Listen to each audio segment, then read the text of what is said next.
Et si la communication digitale était l'avenir de votre entreprise? Que vous soyez freelance, que vous soyez une TPE, une PME, peu importe, vous pouvez mettre en avant vos produits, vos services grâce à une communication sur Internet. Bonjour à tous et bienvenue dans La Com n'a qu'à bien se tenir, le podcast qui vous dévoile tous les secrets de la communication moderne. Je suis Céline, votre social media et community manager, et aujourd'hui, nous allons plonger dans les bases de la communication digitale. Que vous soyez un professionnel chevronné ou un novice en la matière, cet épisode vous donnera les clés essentielles pour comprendre et maîtriser la communication sur Internet. Alors la communication digitale, c'est bien mignon, mais il y a forcément des objectifs. Quels sont-ils ? Eh bien, cette communication va vous permettre d'engager et de fidéliser votre audience.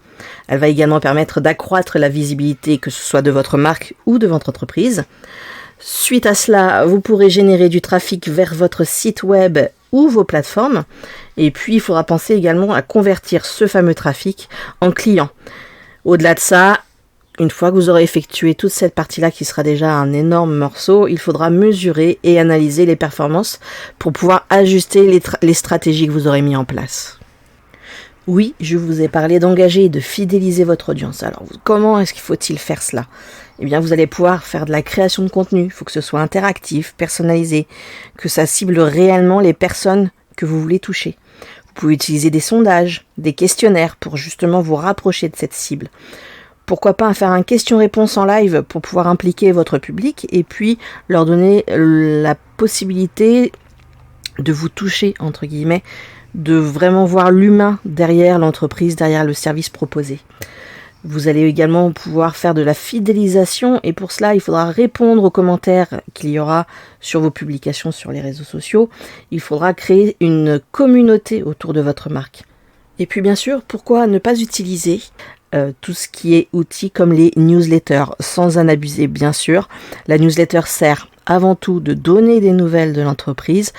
Vous pouvez également vous en servir pour vendre vos services, mais attention, beaucoup ont tendance à oublier que la newsletter n'est pas faite que pour faire de la promotion de services. Il faut savoir varier pour ne pas essouffler la personne qui vous lit et pour éviter qu'elle ne vous mette dans ses spams ou qu'elle se désabonne complètement. Alors je vous parle de contenu avec les sondages, les questionnaires, cette fameuse newsletter, mais avant cela, il va bien sûr falloir développer une stratégie de contenu solide. Alors, qui dit stratégie de contenu indique qu'il va y avoir du marketing, qu'il va y avoir diverses parties qui vont faire que vous allez pouvoir normalement accroître votre visibilité. Bien sûr, il y a, comme je vous l'ai dit, l'utilisation des réseaux sociaux, mais il y a également le référencement naturel, qu'on connaît sous le nom de SEO, et qui s'appelle également contenu organique. Vous aurez bien sûr la partie SEA, qui, elle, est la partie publicité payante. Et puis, vous allez avoir donc, du coup votre contenu qui doit être pertinent et engageant pour pouvoir résonner dans l'oreille de votre public cible. Vous pouvez également participer à des événements et des collaborations pour augmenter votre portée, que ce soit avec des influenceurs ou tout simplement d'être présent sur des événements importants. Alors, au moment où j'enregistre ce podcast, je pense à l'événement important du moment, c'est le Hellfest. Alors, je parle de celui-ci, mais vous avez aussi, bien sûr, les Francopholies qui vont arriver, le Musilac. Il y a beaucoup d'événements festifs et musicaux sur la période de l'été. En l'occurrence, pourquoi ne pas être présent avec votre stand selon ce que vous vendez pour être mis en avant ? Alors, ce sont de gros événements qui ne sont pas forcément pertinents par rapport à votre activité, mais vous pouvez faire ensuite par rapport à ce que vous représentez. Ça peut être en local, en régional, peu importe, servez-vous des événements. Essayez d'être présent au maximum auprès de votre public cible de façon à vous faire connaître, à pouvoir amener les gens vers vos réseaux sociaux, vers votre site internet. Et ça sera en l'occurrence de la communication un peu moins digitale, puisqu'on parlera de flyers, d'affiches, etc. Alors vous allez probablement me dire, maintenant que j'ai amené du monde vers mon site internet, vers mes réseaux sociaux, j'en fais quoi ? Il va falloir essayer de convertir ce trafic, et donc le convertir en client. Et pour ça, il va falloir faire encore différentes étapes. Par exemple, optimiser votre site internet pour que l'expérience utilisateur soit fluide, rapide. Pour ça, vous avez des plugins qu'on appelle plus communément en français des extensions qui vont vous permettre de rendre votre site internet beaucoup plus fluide, que ce soit en téléchargement d'images, que ce soit pour se promener, naviguer sur votre site internet à travers les différents onglets, que ce soit pour accéder éventuellement à un formulaire de contact.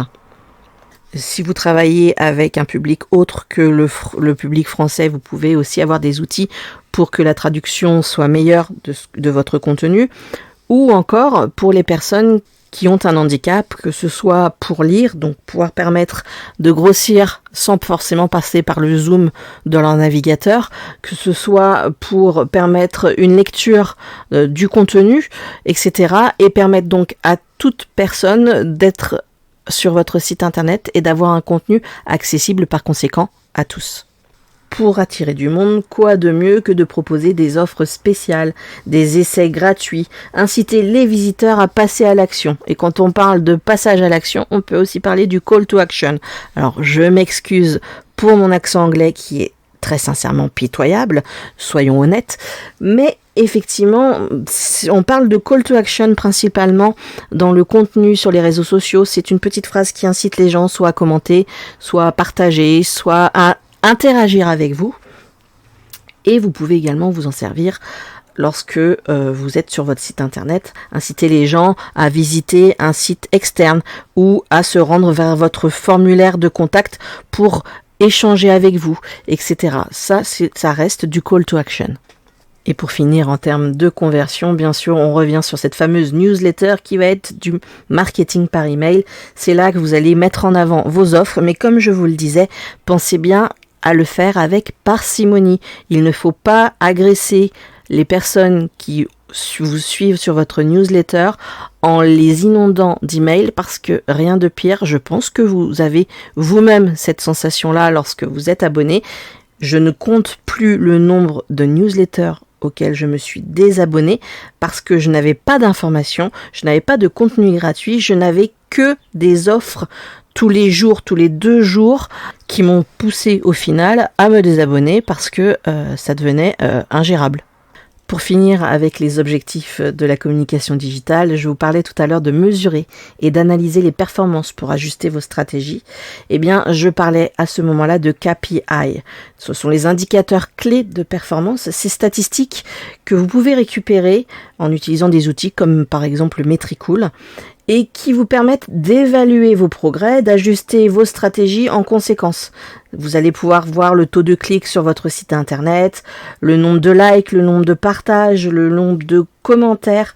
Voilà. Et cette analyse continue va vous permettre d'optimiser vos efforts et de maximiser votre retour sur investissement.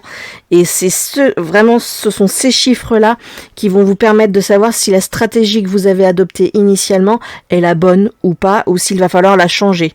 Et dans le temps, avec l'évolution du marché, etc., peut-être que vos chiffres seront en baisse et c'est là qu'il faudra voir avec la veille que vous ferez sur vos réseaux sociaux ce qu'il sera bon d'améliorer ou non pour que ces KPI remontent.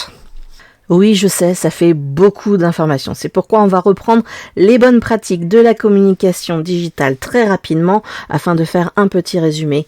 Connaître votre audience, ça va être identifier vos clients potentiels, savoir ce qu'ils recherchent, ça va être essentiel. Il va falloir penser à créer du contenu de qualité, proposer un contenu pertinent, informatif et surtout engageant. Il va falloir être régulier. Ce n'est pas le plus simple, mais publier régulièrement va vous permettre de maintenir l'intérêt de votre audience. Si vous leur proposez, par exemple, toutes les semaines un contenu spécifique, ils sauront chaque semaine, tel jour, telle heure, qu'ils vont pouvoir revenir s'ils n'ont pas eu de notification vous concernant pour aller voir ce que vous allez proposer.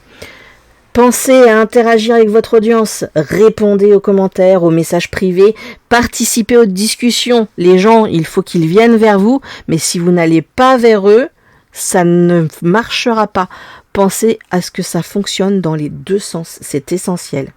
Et pour finir, pensez à analyser vos résultats avec ce que nous venons d'évoquer, les fameux KPI, Utilisez des outils d'analyse pour mesurer l'impact de vos actions et ajuster votre stratégie. Avec toutes ces informations-là, normalement, vous pouvez déjà partir du bon pied. C'est un résumé, on est à 10 minutes de podcast, vous vous doutez bien qu'il y a tellement de choses à savoir, mais je peux vous aider, n'hésitez pas à me contacter. Voilà pour ce premier épisode sur les bases de la communication digitale. J'espère que vous avez trouvé ces informations utiles et que cela vous aidera à mieux comprendre et utiliser les outils digitaux pour votre communication. N'hésitez pas à poser vos questions ou à partager vos expériences en commentaire. Merci de m'avoir écouté et à très bientôt sur La Com n'a qu'à bien se tenir.